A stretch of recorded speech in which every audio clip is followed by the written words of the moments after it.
পালিয়ে বিয়ে করা শরীরের দৃষ্টিতে কি বৈধ? পালিয়ে বিয়ে করা যুবক পোলাপানের প্রশ্ন নিশ্চয়ই।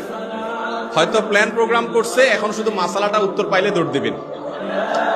দেখেন, ভালো করে শুনে রাখেন, বিয়ে কি ভালো কাজ না খারাপ কাজ?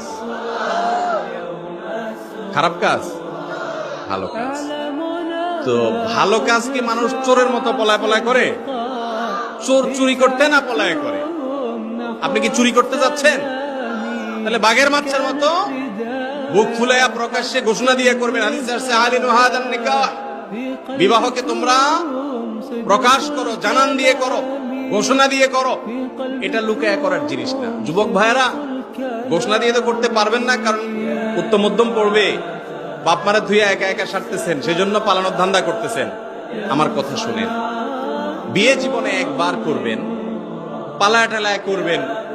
যে মেয়ের হাত ধরে যাবেন বা যে মেয়ের যে ছেলে ফুসলায়া ফাসলায়া রাজি করাইছে পালানোর জন্য, মনে রাখবেন এই ভুলের কারণে সারা জীবন আফসোস করবেন, আর এই ভুলটাকে শুধরাতে পারবেন।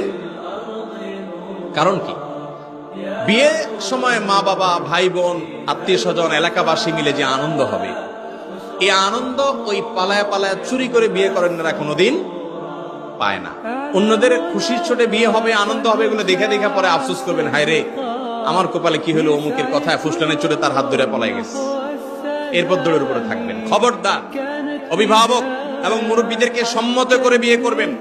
বিবাহ বহির্ভূত সম্পর্ক করে এরপরে হাত ধরাধরি করে পালাপালি করবেন, এই সমস্ত নাটক করবেন না। এটা চোরের খাসলত। আপনি কি চুরি করতে আসছেন? কেন এই কাজ করবেন? অতএব পালাপালি করে বিয়ে করবেন